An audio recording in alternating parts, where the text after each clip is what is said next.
hours.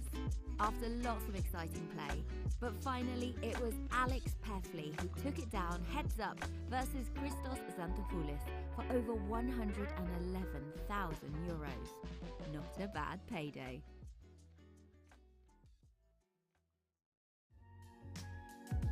Day 4 at the Irish Open 2022 saw hordes of players flood through the doors to try their hand at Day 1B's €1 million guaranteed main event, many of which had won seats in satellites for just €115.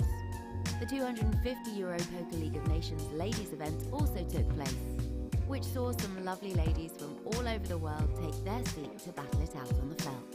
The live stream and commentary got well underway, with familiar faces having their hands analysed and their fates sealed as Sandro Pizzandi ended the day chip leader with an astounding 420,000 chips. Day 1B fetched a whopping field of 461 players, with which 126 made it through to Day 2. The ladies' final table was fast and furious, which went on the live stream to end the evening. We witnessed Lithuania's Migla Krikščionait battle through a 51-player-strong field, beating Grace Hessian heads up for €3,345 and their prestigious trophy. And with that, it was time to party.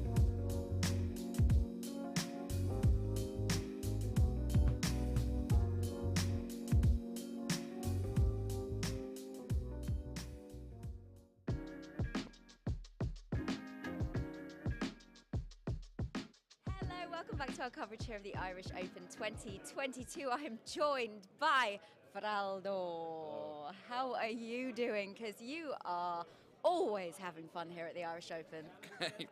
You caught me on the worst day to say that. No, it's going okay. Having a lot of fun. I mean, the poker's going, the main event's going absolutely fucking dreadful.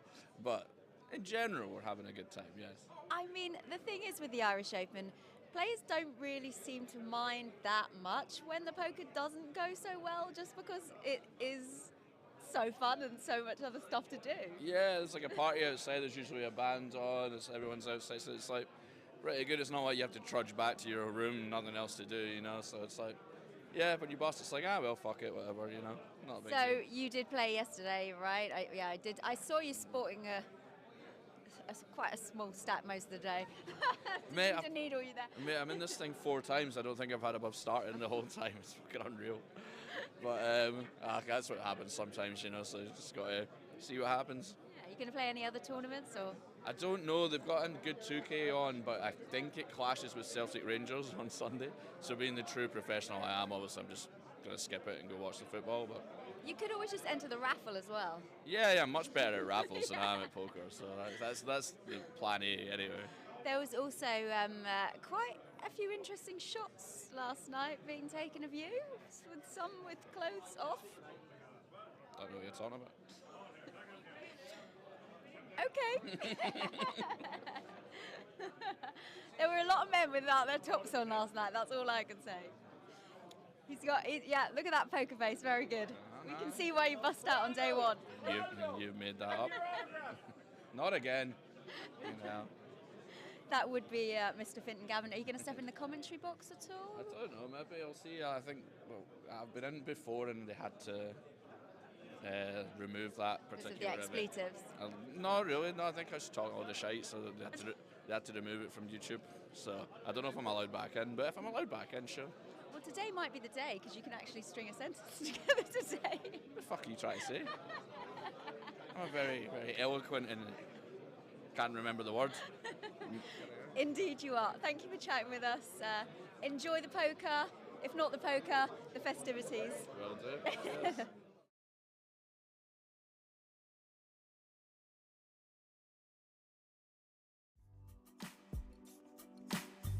The Irish Open is now in full swing as 4 champions were crowned on the starting day, and Day 2's action was fast and furious as we saw the 5K High Roller, the Heads Up and the Hendon Mob Championship all get underway.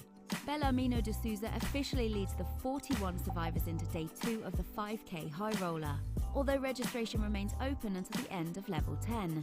Notable names still in the field include former Irish Open champion Ian Simpson, who scooped a satellite seat, Mark McDonnell and John Duthie. The winner will be crowned very shortly.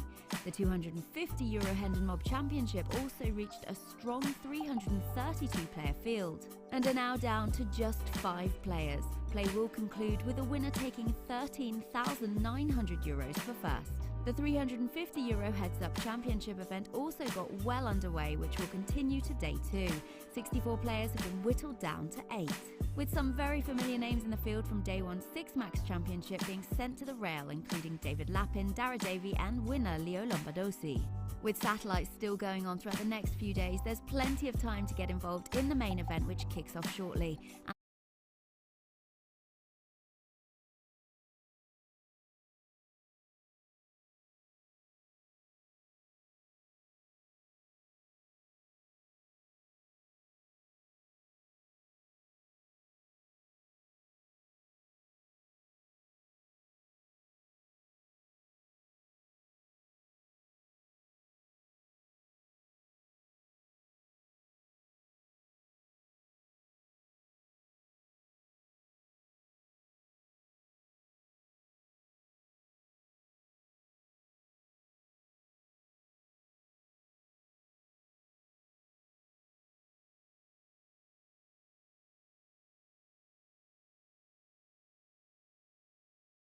To around 150 odd. So yeah, it's a much better stack now than I had before. You had a tough table yesterday, didn't you? I did, yeah, a couple of tough tables. Got moved about twice, but a few pros. So yeah, really tough tables. So it was a hard grind and didn't really get many hands. And how are your fellow players on this table? Because I can see your dealer already wants a pair of earplugs. Yeah, that's a fun table. No, we've got like David Barnes, Drayton Hackstairs, we've got Dan Sampson, a few of the guys from London. We're having some great bands, even with the Irish lads as well. They're getting involved with the crack. So yeah, it's a fun table. It's lively. Every pot's fun. Decent big pots coming now with the blinds going up. So yeah, we're having a good time. And you are known as the Satellite King, in for the min to get the max. That's it. Yeah. Has it been that way here at this trip? It had, before I even arrived here, yeah, I played one satellite online on Party Poker, the €109 satellite, one shot, one attempt, one a seat, first time. So I was in for them in then, had to play day 1A, like most of the qualifiers had to as well. I bagged up a stack, in fact, then 32,500, which just over started stack, 27 big blinds for day 2. But fortunately here, you could play another flight and take a bigger stack through. So in the meantime, after I finished playing, I played cash games last couple of days, spun up over 1,000 in cash. And yeah, I had a friend of mine who was selling a ticket. It's €1,150 buy-in, but he sold it to me for €1,000. So I thought, okay, happy days. Got a discount. In for them, not quite in for them in, but yeah, semi-free rolling. So I'm in for 1K to win 318,000. How did you deal without live poker the last few years? It's been tough. Yeah, I had to adapt. I had to play online. It was like playing online poker or no poker. So I had to be versatile, adapt, play online. It's a completely different game for me. There's so many good players online. It's tougher to win online compared to live. But as you know, I played the Irish Poker Masters, satellite in again, then €109 to €1,100 event. It's like 1,300 something players. Cut a long story short, 4 days later, won outright for 215,000. So yeah, can't complain. Must be nice. Yeah, well, and in not for the only min and won the max that time. So I hope we do the same today or this year. We'll try. Also, not just the Satellite King, but Karaoke King. Oh, please. I don't know. That was just for entertainment. No, I don't claim to be any kind of karaoke king. No, you're not. It was great fun. Thanks. You were there. I see the photos on Facebook and you're in it. So you qualified. There you go. You made the cut. Congrats. So you were there. You had a good time, I see. So yeah. I did. Hopefully we'll hear some more karaoke when you win this one. Hopefully, if and when I win it, yeah. 318 bags later, yeah. Thank you very much for chatting with us. Good luck. Cheers.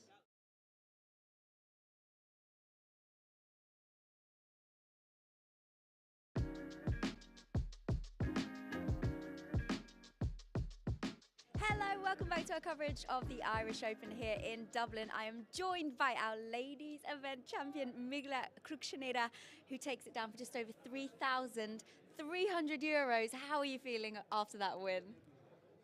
I'm very happy. I didn't want to win. You didn't want to win? No, but I didn't want to go on a future table. And I told the ladies on the table, I said, if you give me 400, I just give you my chips. So I just don't want to go on that table. Oh, was it that bad? No, well, it wasn't. I just think it's embarrassing. I bet you don't think it's embarrassing now you've won the trophy. I did it. I did it. I couldn't lose. You know what I mean? Like, I had such a big support around me. I was like, no, I have to win it. Yeah, you had a great rail. They were so loud. They're here now. How much better is it having people to support you? It's amazing. You know, you're not alone. Yeah. It's just like the feeling that people cheering for you is just probably better than even won the trophy. It's not about the money. Yeah, and this is your first tournament you've ever played, like, and this is your first live cash in a.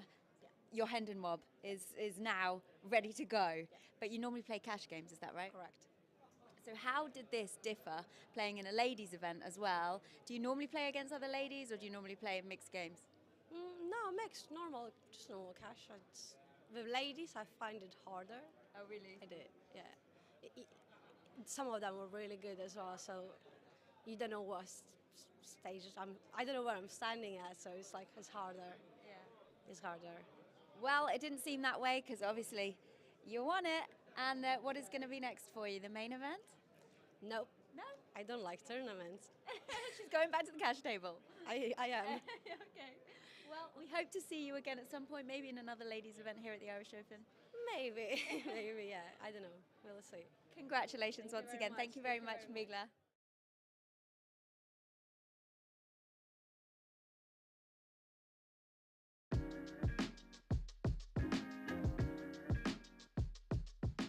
Hello, welcome back to our coverage here of the Irish Open 2022. I am with Phil, the Tower Hild. How are you? What have you been up to? It's amazing we're in Dublin for the first time since 2019. It's absolutely outstanding, and oh my God, everybody's here. Like everybody, it's like people that you're not seeing for 10 years. It's like you're playing again. Well, I've got to come to Dublin because everybody's just decided. I'm coming to Dublin. It's first Irish Open. We're back live, and it's just brilliant. I have to say, with some people you can notice a change. Some have put on weight, some have lost weight, some have lost hair. You look exactly the same. I'd like to think I lost them, but no, it was a bit tough for everybody, wasn't it? Yeah. But we've now, I started walking. I start getting out and talking to people and speaking, and it's great. We're back to doing what we do. We're back doing things we love, and it's just so good. How good's this room, by the way? How good? It's such a good buzz, isn't it? He was singing to players as they're playing in the main event. What other main events does that happen? Normally they're so serious, aren't they? Well, that then when we just walked past there, that was Mad Turk, and he final tabled in London when we come back last year, and he literally, if I can tell this quick story, there's 5 players left, and he didn't play a hand, and 7 hands later he finished second for an extra £110,000, and he didn't play a hand, and that was in 20 minutes. Within 20 minutes he's gone from 5-4-3, and he's singing ABBA and he's literally going, "You can dance, you can dance, you can dance," and I went, "I don't know the next line." I said, "How do you not know the next line?" And so now he's learned the next line. Well, I bet he'll be dancing all night long. Absolutely. Well. Absolutely. Well, if he gets knocked out, we'll see him at the bar somewhere, because there was karaoke last night. Oh, there was karaoke. There was karaoke last night, and the best thing about this place is that when you get knocked out, you still got a smile on your face. You go to the bar, you have a drink, you sing songs. It's just great. Sweet Caroline, is that your go-to karaoke song? It's a go-to song because everybody knows it. Yeah. And I need help when I'm singing. So when I'm singing, I need help, and I need a song that everybody knows, and that was it. So that was the song. It gets the crowd going, and everybody knows it. Yeah. So are you playing poker, or are you just socialising? I've tried a couple of satellites. I've realised I'm still rubbish. I've got the Bounty tomorrow. I'm playing the seniors on Monday.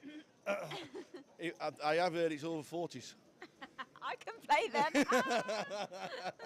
So no, I'm playing the seniors on Monday, and then I'll probably watch the final as well. So it's here for the rest of the week, and it's just great. I just honestly, I've always said it. And I've been here since 2007 myself.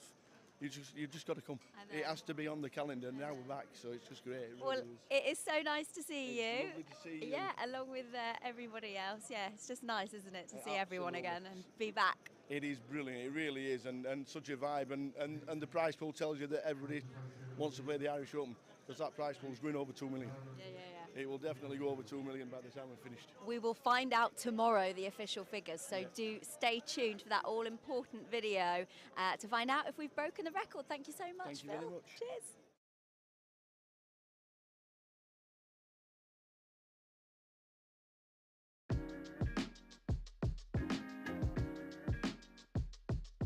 Hello and welcome back, everybody. Well, the news is just in, and the Irish Open 2022 has done it again. The records have been smashed. This is the largest ever main event, live one, in Irish poker history. We have an astounding 2,040 entries, which means a prize pool of just shy of 2 million euros. That means 263 places will be paid out, and our champion will receive a payday of 318,700 euros.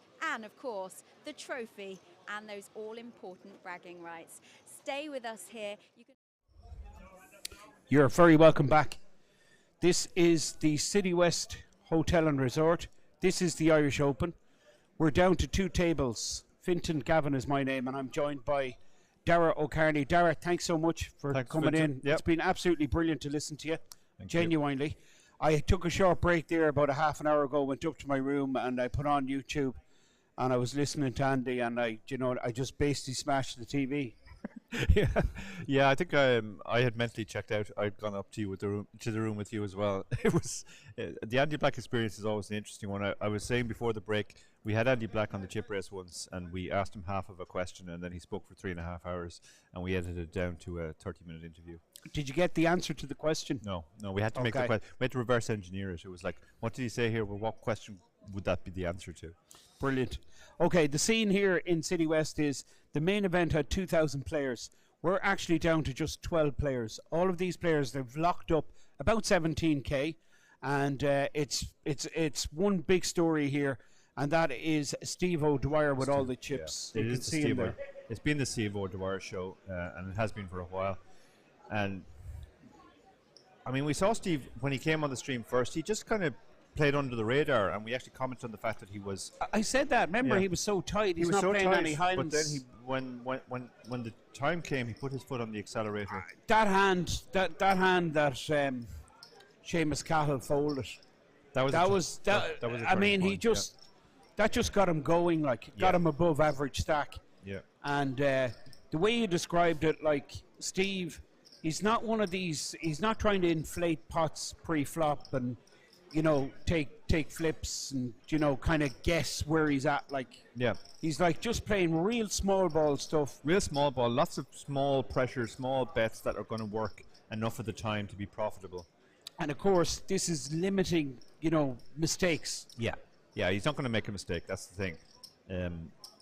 He's backing himself to basically not make a mistake and try and induce others to make a mistake. And often you do see people blow up when they're faced with this constant pressure of the small 3 bets, the constant opens. But again, he's putting doubt in people's minds because he's not opening every hand. And if somebody is opening every hand, you know what their range is. It's only 2 cards. Really well put. That is the voice of Dara O'Carney. And you're watching Jose fold. And on the right-hand side, the young Dublin regular. I got about 10 texts. Obviously, this guy is very well liked and very well known. Yeah. I did meet him in Limerick last month, and he's putting in a really good performance. I was surprised he didn't value bet with the ace against Jose just before the break. It was a tricky spot. I think he could have got away with a small value bet there, but his ace was just a bit too weak. I mean, it was pretty much the worst ace on that board because some of the weak races were 2 pairs. So he's opened the Queen 3. This is very loose. This is really, really loose. Cut off open, and his stack size, like, he is one of the shorter stacks left in the field. Yeah, Roos has a. Roos just called flatted on the button in position with the suited ace. Yeah. Dan Wilson with a decision with a weak ace himself. Yeah, once 2 players have come in, your weak ace doesn't look great. There's a good chance you're up against a bigger ace. Well, it looked like actually Roos folded because hand over, Yeah. but he's stacking chips. Did he 3-bet there? Yeah, I guess he must have 3-bet then. Now, there's a new purple or lilac. I don't know what colour you describe that as. I'm colourblind. I'm colourblind as well. Are you genuinely? There's two of I'm us. not joking. I can't am. believe it. We were talking recently about how many colourblind players there were in Ireland. I didn't I realise you were think one of Jason them. Tompkins. Jason Tompkins, Yeah. JMO, Okay. James Noonan, Peter Murphy, I think, if I remember correctly as well. Okay. There's actually a pile of us who are colour challenged. What puts me on absolute tilt is these chips that are the same. I played a cash game recently, and it were like the 5 and the 25, and I really don't know why. They look the exact same, like Yeah, but- absolutely same. So many times the chips literally look the same to me, and I get really anal about them, so that I focus on the number on the chip. Yeah, yeah. And people are telling me I have dirty stacks all the time because I do. Sometimes when you win a pot and you gather in the chips, you just put them in the wrong piles. So Dan has moved all in here with the ace-4. He didn't want to get 3-bet open and get 3-bet with his hand. And Clicky would be the man who would 3-bet you. So this new chip that's been introduced is valued at 500,000. 500,000, wow. Yeah. And then we have the 100k chips, which are the kind of orangey red chips, I'm going to say. Of course, that probably is totally wrong. White chips are definitely the 25 chips. I can distinguish that color. And I think there is still green chips at the back of them white chips, which are 5k. So I'm getting a thumbs up from the production team, so we're getting somewhere. The big blind is 120k. Still super deep here. Yeah, Dan's not going to do anything with the 5-4 here. We're gone from like 600 bigs to 500 bigs, Dara? That's correct, yep. And 500 bigs Divided by distributed 12, about 40, 44 42 less big blinds or 42 so, yeah. bigs. Okay. Yeah. And now Steve O'Dwyer with the goods once again. This is Just been blind dealt v so many blind. hands, yeah. Yeah. I was actually talking to Dan Wilson at the break, and Dan was saying that the table obviously thinks that Steve is 3-betting with all sorts, but actually he's just had it a lot. I think you've described it perfectly. He's balanced his play really well. Yeah. He's like he's not opening every hand. He's picking his spots. Look But at this. I think he's going to make the call. He could get in trouble here. Yeah, Could I get in mean, trouble. blind v blind. I mean, you think ace or 8-7 suited is going to perform pretty well, but It he's is, a it is. big dog and he's Could going be to in get in trouble. trouble. Yeah, He could be in trouble here. He's hit middle pair. That's very big in this spot. it's going to cost him Yeah. at least one bet. He's going to be check calling. Steve, one overcard. One overcard. He's not going to be too worried about the one overcard. Ranges are very, very wide here. It's kind of a cooler if Paddy has the jack. He can get called by a lot of worse hands here. He can get called by obviously the 7, the 3. Some ace highs would even take this line. And he went for the he down bet. He went for the small bet. The 2 is going to be look like a perfectly safe card for him. Paddy's going to check again. Steve's in an interesting spot now. He has probably a hand which isn't strong enough to bet 3 times and get called by a worse hand. But he can certainly get called by a worse hand if he bets twice. So his decision then is, do I bet the turn and check the river? Or do I check the turn and maybe induce a bluff or a lighter call on the river? So he's having a deep think about this. It is a very drawy board, so a lot of hands will call the turn but fold the river. So he's decided to bet the turn. And again, he's gone for a small bet. He's bet 1/3 of pot. That's basically to get calls from weaker hands. Now Paddy's in a tricky spot. He's been asked to put another 500,000 into this pot with second pair.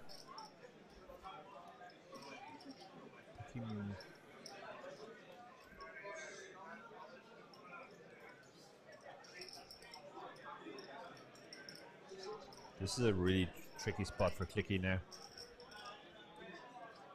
Because even if you have the best hand here, if Steve is bluffing, he's probably going to keep the bluff going on the river. but he has elected to make the call. So 2 pair draw, trip draw. Yeah, that doesn't help him. Deuce no good. No. Steve O'Dwyer. It might go check now. Yeah, no, he hasn't decided yet. The number of weaker hands that'll call you now has shrunk. Clubs have bricked out. Spades have got there. The 7 and the 3 probably doesn't call it a third bet. The 7 is probably just about the only hand you can target for a value bet.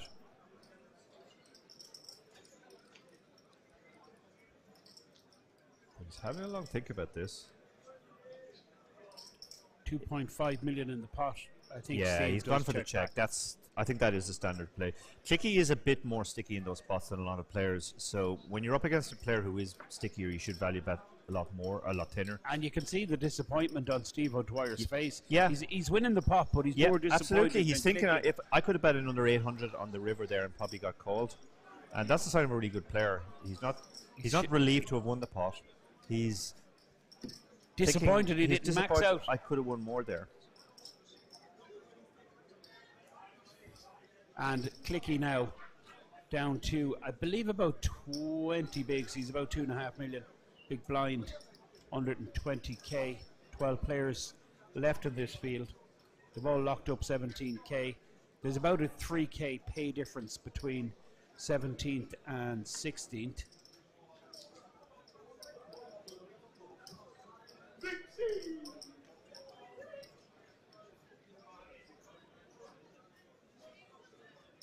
So, under the gun, we have the Dublin Reg Roos folding, and this is Dan Wilson, 2 million stack, and it's crazy, Dara. Everyone's playing around the 2 million, 2.5 million, Yeah. which is equivalent to like 20 bigs. And Yeah. then we have Steve O'Dwyer playing 14 million. I mean, it's pretty gross. Yeah. And it's like the one guy at the table that can just go from like 12 players. He can go right through as chip leader Yeah. to He's lift in the trophy. He's just going to, that's his plan here. He's going to try and cruise home, basically, not take any big risks. And you can see from the small blind, even though he has a strong hand, he's just limped because he really likes this sort of small ball variance, a low variance, apply pressure with lots of small bets style, and it could pay off here He might because check here. Would he, Dara, keep the disguise as ace? I think either check or small bet here. Both options seem fine. He can get called by a lot of worse hands when he bets. So, a king, a jack, lots of draws. Let's see his sizing here. And Jose won't be putting Steve on an ace. You would imagine any ace there just puts the big blind on a short stack all in. Yeah, this is it. It's very hard to put him on an ace, or even a king for that matter. You'd expect a lot of his kings to raise as well. So he definitely can't fold to a single bet. And it's not a big bet either. It's half pot, so. And now he's in a tricky spot, unless he improves. Oh, and the other ace. Horrible. This is a Absolutely horrible card. horrible. It's even harder now to put Steve on an ace. You can see two of them. Yeah, and Jose, well, he's no kicker problems anymore. If he No. was up against another Jack X, now he's chopping. That's right, yeah. This looks like a great card for him, but it's actually terrible. Steve's going to keep betting. A lot of players would check in this spot, but a player as good as Steve is just recognizing, look, he could have a king here, he can have a jack, he can have a draw. All of these hands will probably pay this bet. And he has sized up here. He's gone for 500 into 700. So he's basically trying to set it up for a river shove. Limped pot, small blind versus big blind. Jose certainly not putting Steve O'Dwyer, the massive big stack here on an ace. And Steve with the $500,000 bet. Jose with serious problems here. Yeah. Two pair. 2 million behind. Very, very hard fold. especially against somebody like Steve, that you know that he's going to apply pressure and he'll be bluffing a lot in this spot as well. Yeah, you can't blame him at all for calling here. Jack is pretty strong on this board, and as you said, he doesn't have kicker problems anymore. Well, he's drawn dead, Dara. He is That's drawing the reality. dead. Yeah. And okay, the diamond's coming on the river, so that might let him get away now.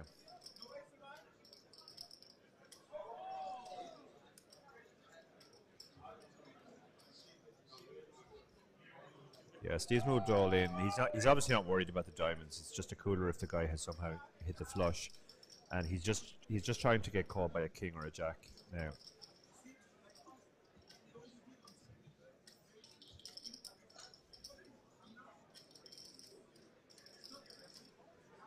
And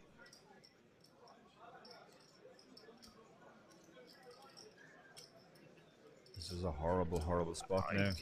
I mean, if I'm Jose, my money's in there. Yeah. I just don't believe it. Yeah. Like, chip Yeah. leader. Yeah. Of course he's bullying me. Yeah. Of course he's Yeah. pushing people around. Yeah. He's limped in the small blind. There's no chance I'm putting him on an ace. Absolutely, yeah. Yeah. I'm blocking all the hands that contain a Yeah. jack. And it's like a king or a bluff, really, is what I'm putting him down and even to. a king might not take Even this a line king, yeah, would because probably check the river. because basically, yeah. So this is basically a kind of just an ace or nothing, or well, let's say trips or better. And it's just very hard to believe Steve O'Dwyer in this spot. Like Fintan makes a very good point there. Like we can see the cards, so you might be going, well, he has to fold out, it's only a jack, etc. But think about it from the other perspective. Exactly like Fintan said, the chip leader's limped in, very hard to put him on an ace, and he's gone bet shove on a board which he shouldn't really have hit. And Jose has hit. He has made a pair on the flop. Yeah. 2 pair. Very unlikely. He's thinking that Steve has an ace. He's worried, obviously, the flush getting there. That is one consideration. And Dara, you did say it, that flush might save him. Yeah, like Steve would barrel with all of his flush draws, so that's just an extra class of hands that have moved ahead of you now, and that might let him get away here. It's a big moment for the Spaniard. He's about 3 minutes in the tank here. Yeah. But, I mean, the longer it goes on, the more I'm inclined to think he's going to call here, Dara, and Interesting. end his Irish Open main event. That's what will happen. Yeah, he's really in the. He's in absolute agony here, and this is why it's so hard to play against a player like Steve, because he could have the absolute airball here, and then you just look stupid having called flop it and turn and and had to fold the river, put in a lot of chips, and fold the best hand on the river. On the other hand, if you call off with the jack and he has it, you also feel stupid. Well, you're walking to the cage. And you're walking to the cage as well. Your tournament is over. Big moment. I really can't say what's going to happen. The other thing is he's only got 1.5 million behind, so if he folds now, he's down to 12 big blinds. And remember, not so long ago, this man was the second biggest stack on this table.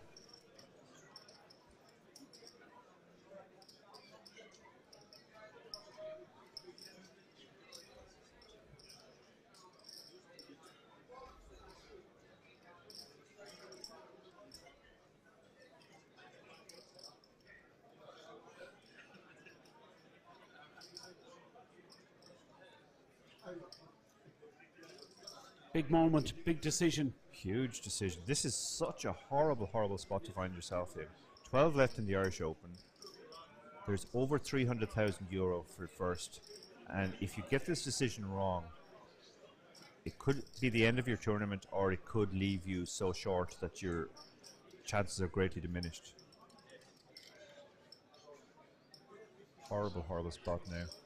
Because he's breathing heavily. This is really putting him through the tortures here. Zero information coming from the seat of Steve O'Dwyer. Yeah, it looks like he's tried to engage Steve a few times, but Steve is just giving him the blank stare. He's talking himself through the hand. It's very close there. I've no idea what he's going to do. That's the truth. Yeah, I'm the same. I really couldn't call it here now. But I mean, he's 5 minutes in the tank here. Yeah, This is a long tank, but this is a very justifiable tank. This is such a difficult spot. Of course, the other short stacks are like just thinking to themselves. Please call Yeah, him. please go. It's kind of it's kind of mixed too. Like I mean, Yeah, well- in these kind of spots, you don't want like the chip leader just busting all these players. Like, Yeah, you know. but he's got so. I mean, that chip has sailed. I think already. Yeah, He's got that's so true. much chips. True, it's not really They're not making any yeah. difference. They're not all thinking, well, if he loses a couple of million, Yeah. now we have a great chance. Steve O'Dwyer. Just staring ahead, no information. Just make your decision, sir. He is again. He's talking through the hand, like Fitton said, trying to make up his If the decision. limp was, I mean, it was quality limp. Yeah. In the small blind suited Yeah. ace. Yeah, I'm 9 out of 10 players with a big stack versus a small stack. They just grab the big chips, Yeah. put the shorty all in, yeah. end of hand, and let's the hand move is on. over.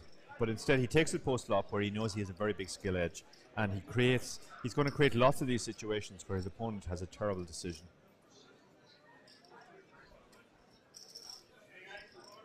I think we might see one of these shorter stacks calling clock. I mean, Yeah. it is 6 minutes now. Yeah, The longest hand I've seen yeah. on the stream for And the we last still 2 or don't 3 know. days. Often And when yeah, you know, you go right, yeah. you're folding, yeah, get you're on folding, with it. just get on with it. But we Yeah, really but don't know. it's like, I mean, as you say, it's totally legitimate, this Yeah. tank.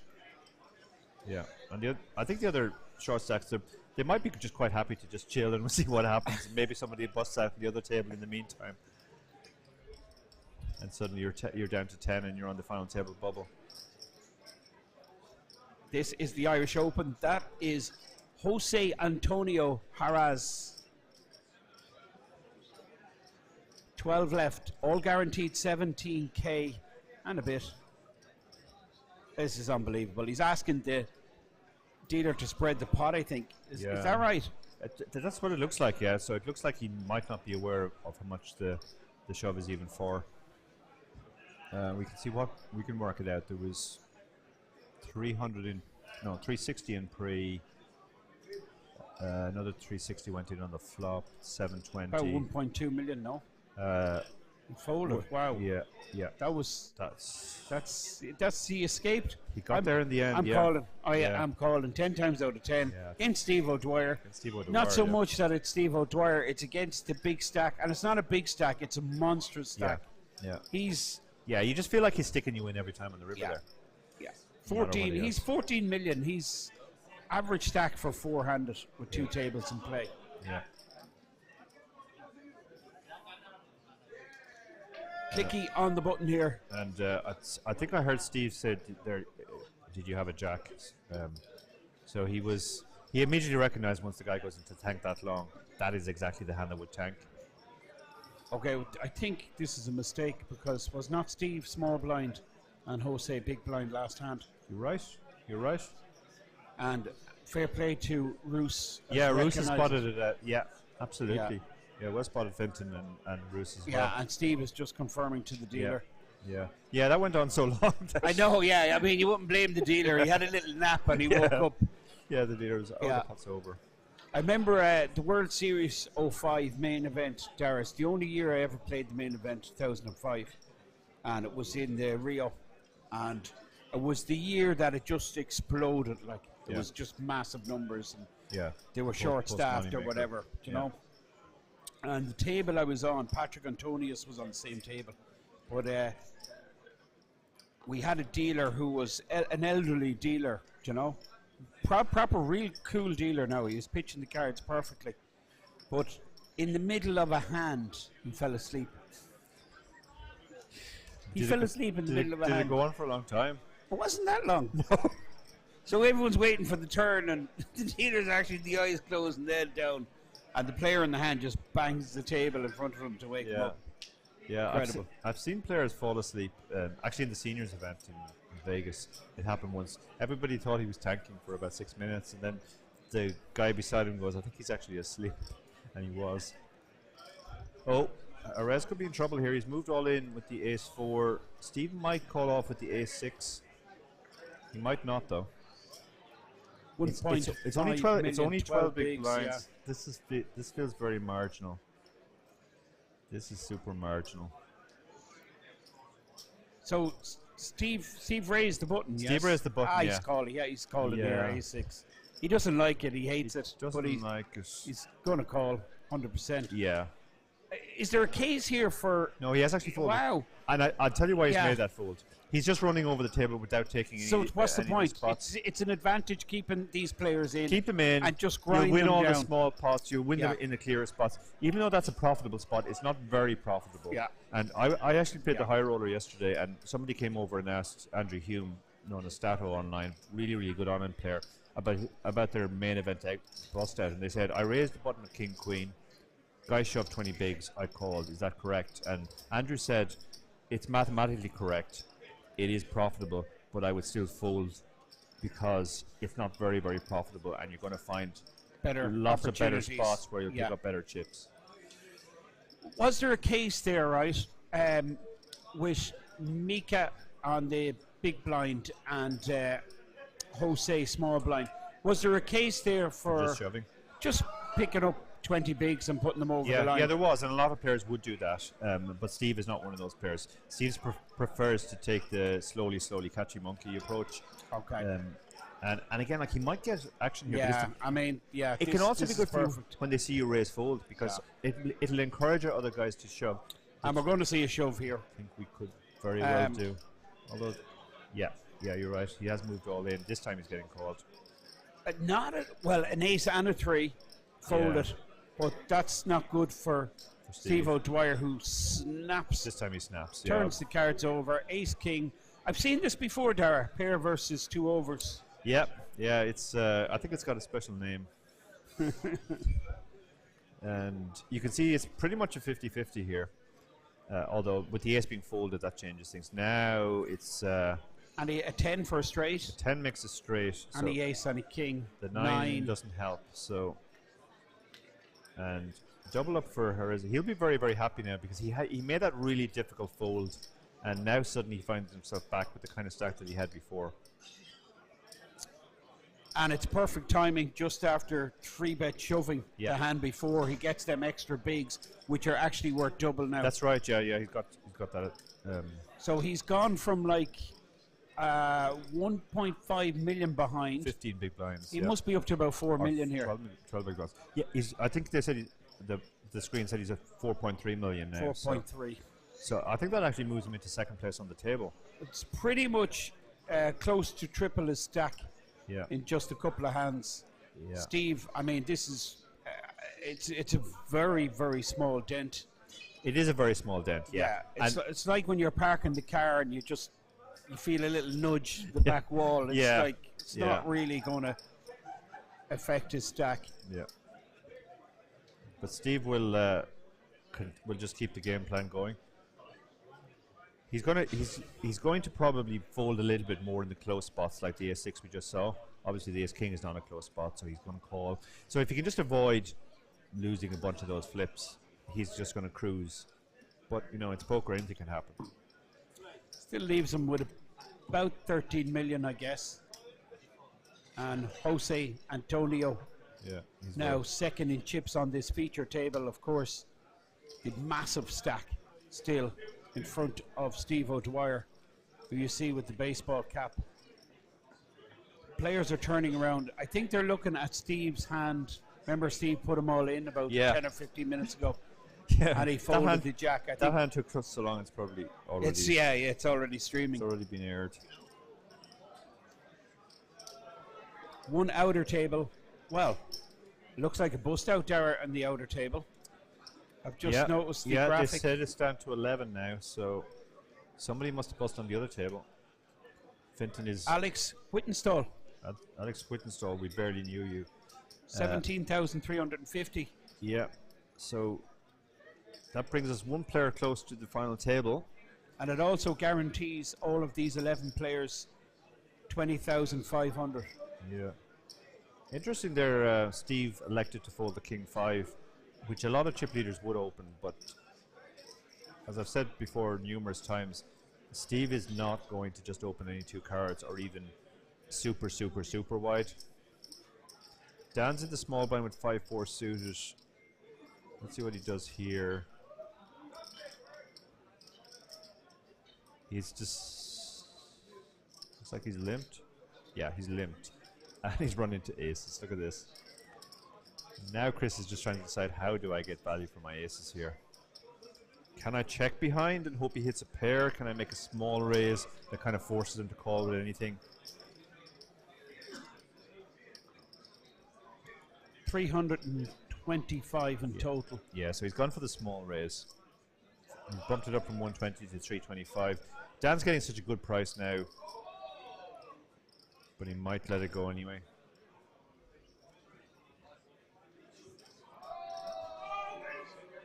It's also the kind of hand that would occasionally find its way into the limp reshove range, or to the limp shove range. But he's gone for the call. If he hits a pair now, he could be in trouble. That is a horrible board if you're sitting there with ace, I think. Clinton. Absolutely. Really not liking this. He does have the ace of diamonds. He does have the ace of diamonds, yeah. Yeah. And with Dan Wilson's stack size, I think I just put them all in on this kind of board.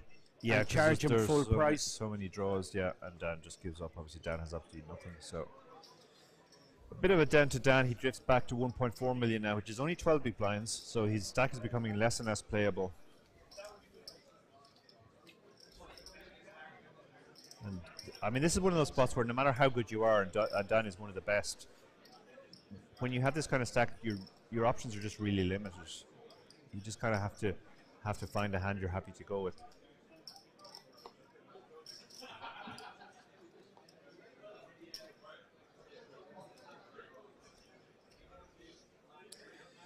So Steve O'Dwyer under the gun with the Queen 10.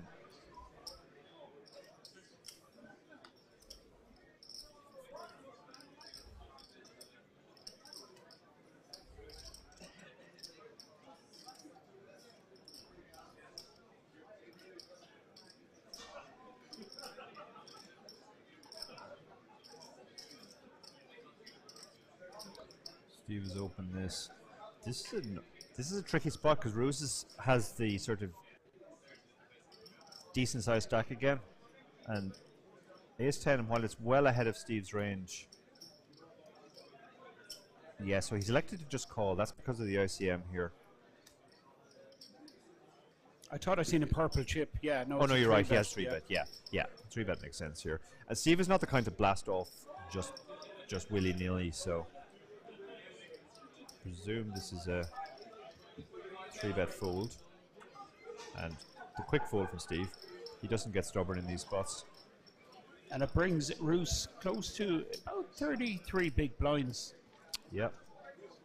Yeah, he's certainly impressed, and as you found out from your network, he is a reg. The Spaniard asking Steve to move up a little bit. Yeah, I mean they are six-handed, so it's a reasonable request. You know, it's weird, but something like that really tilts me. You know, if I sit down at a table and it's like, say, you know, 9-handed table. Yeah. But 5 players have 50% of the space, and the other 4 have the other 50. Yeah. I can't concentrate. Like. Yeah, I think dealers should sort of always be squaring up the table. If it's 9-handed, the 5 seats should be right in front of the dealer. If it's 10-handed, as the JP Masters was, the 2 guys should be splitting the dealer, etc. But I actually late edged the JP Masters, and I got there, and it was exactly like you said. There were 4 guys spread out in one half, and the other 6 of us were huddled. And to make matters worse, the 2 guys on either side of me were big lads who liked putting their elbows out. I know. And it's funny, you'll always find the regs, have the most space, and the quiet, timid newbies just sit there, won't say a word, But I guess the first thing I do, I don't care who it is. If it's the biggest criminal in Ireland, I'll say, listen, buddy, do you mind, because it really drives me crazy, Yeah.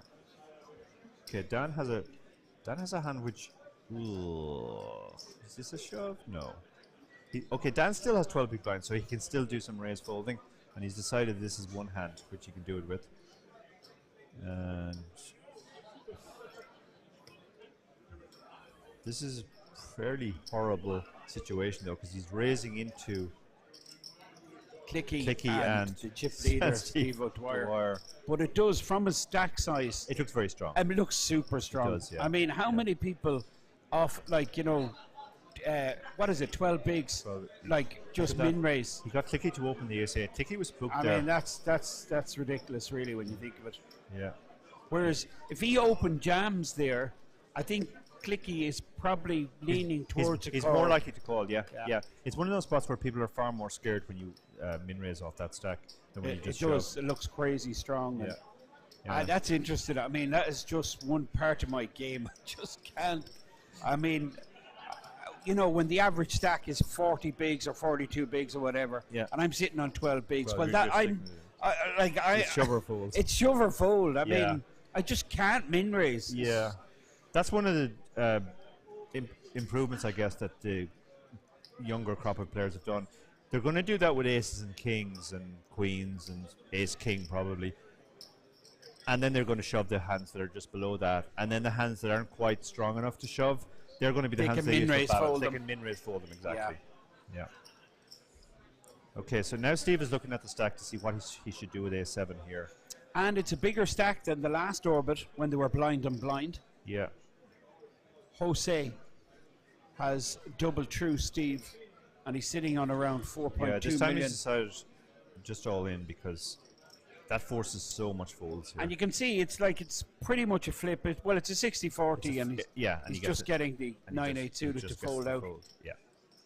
The benefits of just putting the whole lot in, Yeah. putting moves. Yeah, and he limped the ace 8 suited. That's a very pretty hand that flops equity a lot of the time, but the ace 7 offsuit is a much uglier hand.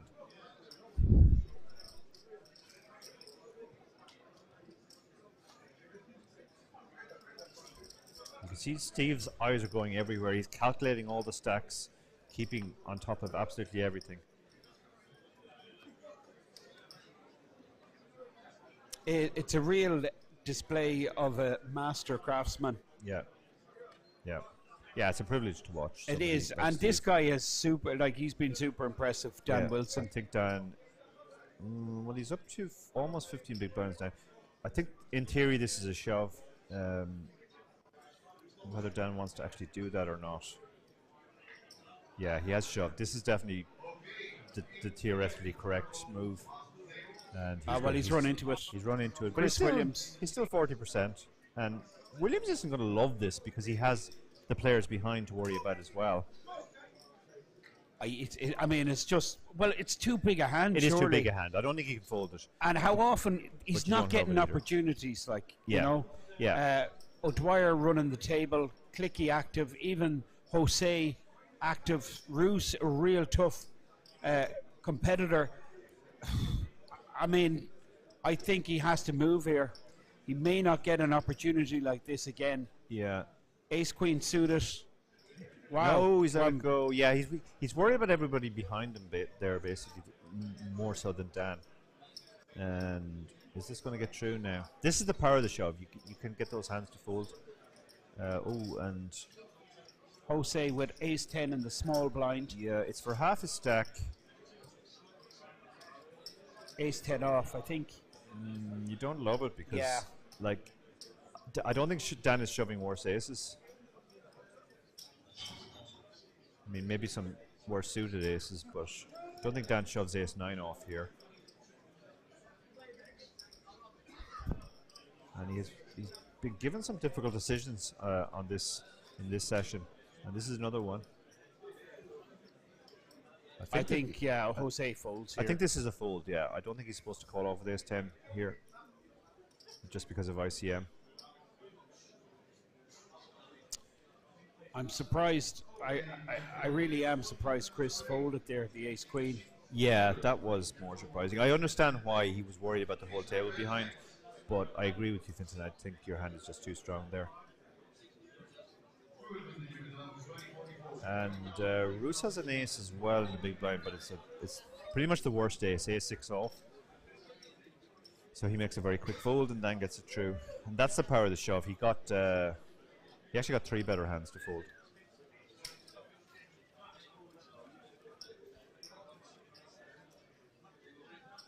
Chris engaging. And you can see him pointing to the left-hand side of the table.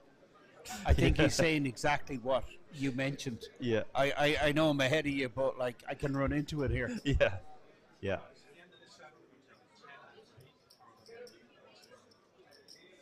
Yeah, I mean, I think if he's in the big blind, he definitely calls. In the small blind, he definitely calls. Probably goes with it on the button. But the earlier the seat, the more you are worried about players behind. If you've just tuned in, it's late on day 3 here in City West. You're watching the Irish Open main event, 2,040 entries, and just 11 players remain. This is the massive chip leader, Steve O'Dwyer, the American based in Ireland. Yeah, Steve obviously is going to open the Queen 10, and unless somebody finds a hand to play it back, this will get through. Oh, down is the Ace-3 suited. You can call here, you can shove and hope he doesn't have it. One thing you can't do really here is fold, but even Ace-3 suited out of position against a very good chip leader, not a great spot. I think he'll probably shove if I have to make a prediction.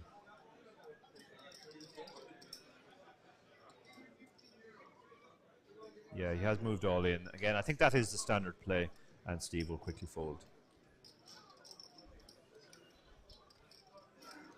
And Dan, he's gone from 1.5 up to 2.3. Yeah, yeah, he's picked up the hands, but he hasn't been scared. Like some players would have been scared. Absolutely, to open the Queen 7 suited. They would have been scared to shove the King Jack under the gun. They would have been scared to shove the Ace-3 there. You just kind of have to put on your big boy pants and accept that when you're dealt these spots with the blinds and antis racing around, you just have to take them. Incredible Otherwise you'll blind display out here. fast. Dan Wilson, master class in short stack play.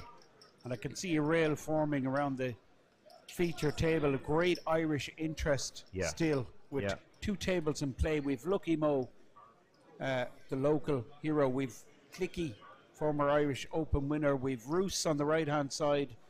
Obviously Dan Wilson and Justin Boyle, of course, on the outer table.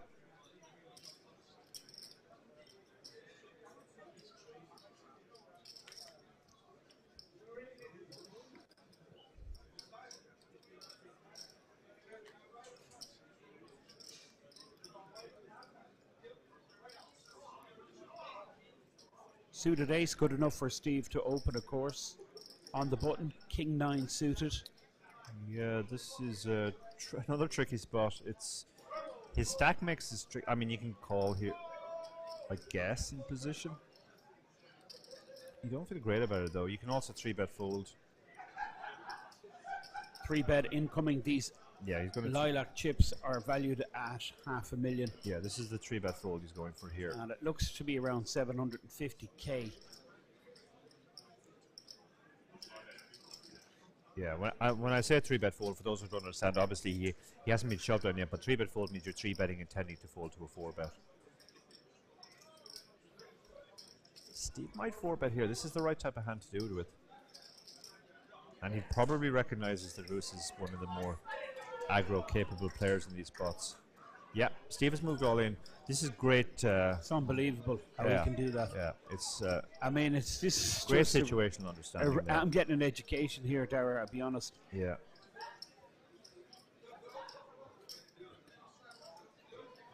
So, he's a suited ace. Suited ace. You're blocking the hands that you're really scared of, and even if you run into it, if he has kings or queens, you're still at 30%, 33%. Yeah, you still have about 32%, whatever it is, and he's going to just fold so much. It has to be against a player you know is capable of folding to the shove, so is capable of 3-betting light, but he obviously knows that about Roos already. There are some players, you know, in this spot, when they 3-bet, they always have it, and you don't do that. But against somebody like Roos, it's going to be very, very profitable. Steve O'Dwyer, King 4 suited, opens. Jose folds, and Roos took a big hit, tried to stand up to the chip leader with a 3-bet with the King 9, but he got a shove back in his face.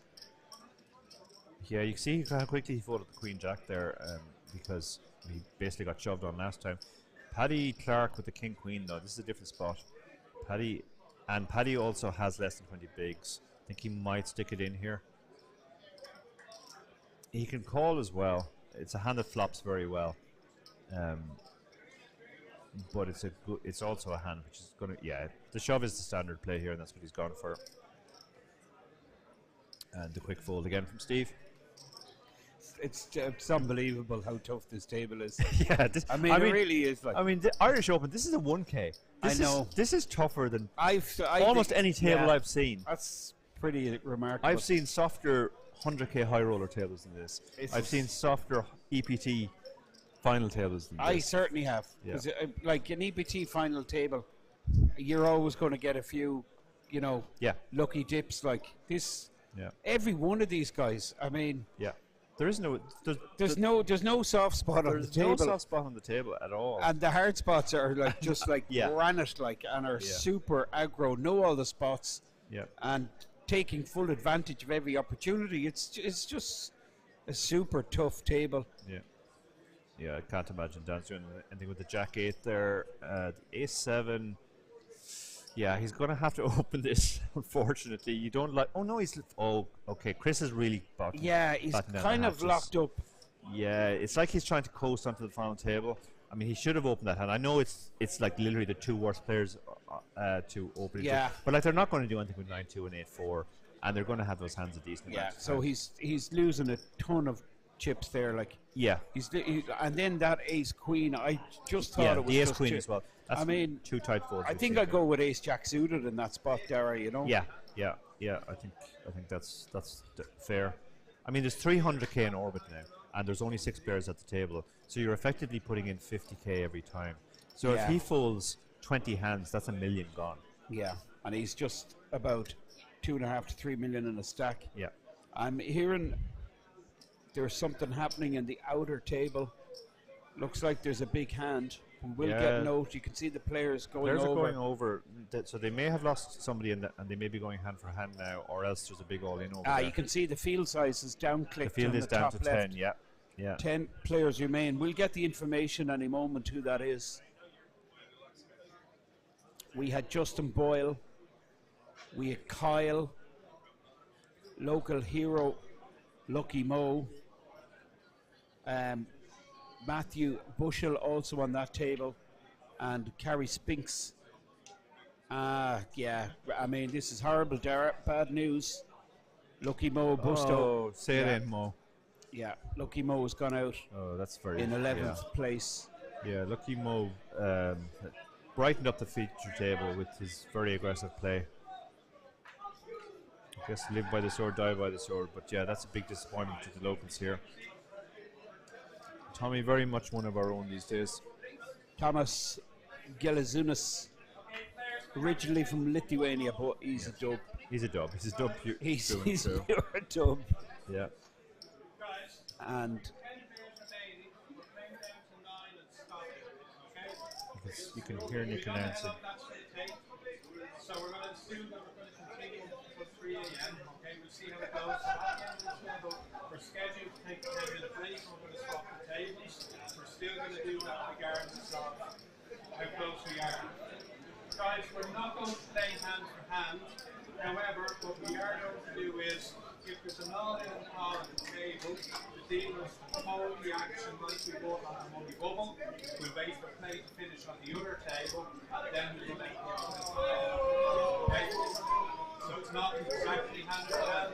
There's no all-in call here, but we don't want this table slowing down to let that finish. And it's regardless. Yeah, I'm loving that. That's the voice of Nick O'Hara. Yep. And with another bust out, Tommy's busted out. So we're down to 10 players, 5 and 5, and Nick saying we're not going hand for hand, but it's a soft hand for hand, meaning that he's going to monitor the situation, and if there's any one table playing a lot slower, he'll then introduce the hand for hand. Yeah. Yeah, none of these players have done that, have been stalling, so there's no real reason to go hand for hand. So, last couple of bust outs from the outer table, so no info. We do know Tommy was out in 11th, And Tommy, I'm sure he'll be tuning in at some stage to the live stream. He was a real breath of fresh air earlier on in the evening. He was just absolutely top notch. Yeah, no, he really was. I kind of fancied him, Dara, to go really deep, given, you know, he looked really focused. He was really, really focused, super focused. And yeah, I mean, unfortunately, the hands often play themselves. You get into a spot where you can't back off from a flip, and then it comes down to whether you win those flips or not. So basically, you heard Nick O'Hara, the TD, just saying we're going to continue until we're down to 9. How long this takes, nobody knows.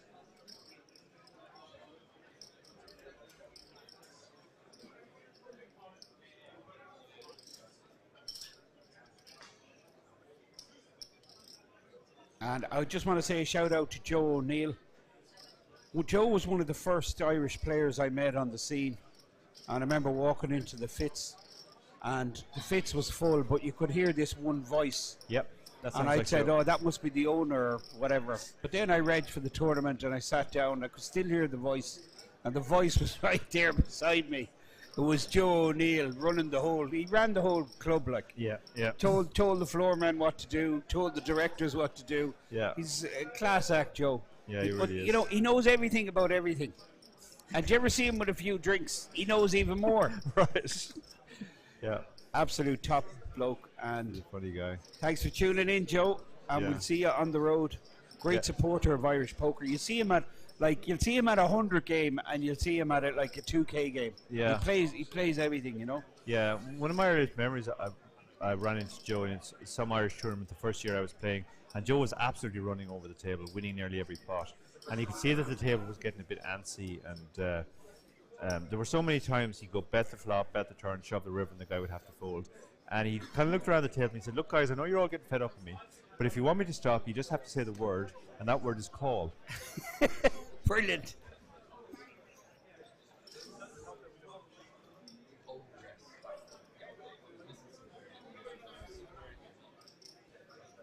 So, yeah, I can't imagine Williams when we've seen him make some really tight folds. He's going to open the ace-4 here. Oh, he was afraid to open the ace-7 on the button, but he's opening the ace-4 under the gun. But he'll get more respect, obviously. He's been playing super snug. This Yeah. is going to be snap folded right around. Dan Wilson in the big blind. Queen 10. He might defend here. This is a high hand you would normally defend.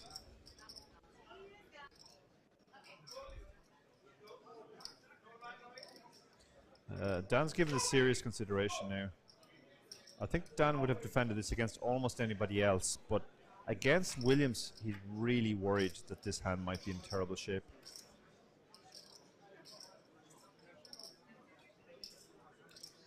And under the gun, yeah, I mean, it does look It super looks so strong, yeah. It does, yeah. And you're thinking, like, if I call with this hand, will I even be happy if I hit a pair? Now, this tells me there's... Yeah, look. That's Justin Boyle on his feet. And Jose was moved from the main table. Jose sitting down with the all-in triangle in front of him. And the player standing up. You see Kyle on the very left.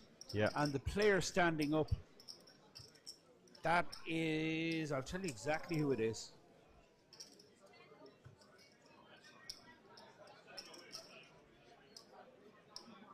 That's Carrie Spinks.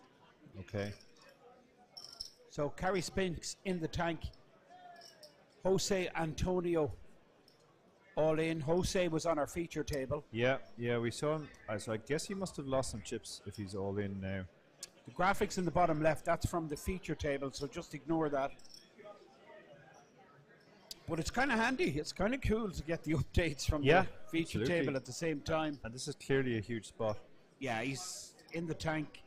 Jose. Well, we've seen Jose in the tank for 5.5 minutes. Yeah. About a half hour ago. Sometimes these tanks are to see if somebody busts out on the other table, because then you get the ladder as well, even if you call off and lose. I'm not getting that vibe at all. No, I'm not. Well, Dara, it's- from these tables. Yeah, it feels like a tough decision for sure. Do you know, these guys, they just seem so focused on their play and making the right decision. Yeah. That the last thing on their mind is just trying to, eat Stall up clock time. Okay, yeah. Which is great to see. I think I'm Yeah. loving it. I'm super buzzed watching this. I really am. Every hand for me is enthralling. Yeah, this might test the old soft hand for hand thing, because the feature table has gone on playing while we still have that decision awaiting on the outer table. It's I'm going to be honest, Fintan. Yes. If I'm on the feature table now and that's going on, yeah. I am starting to stall. Yeah. I'm not going to let a whole orbit be played on this table and Steve O'Dwyer to stomp all over us. Yeah, I get you. If I have a couple of blinds, I get that. Totally.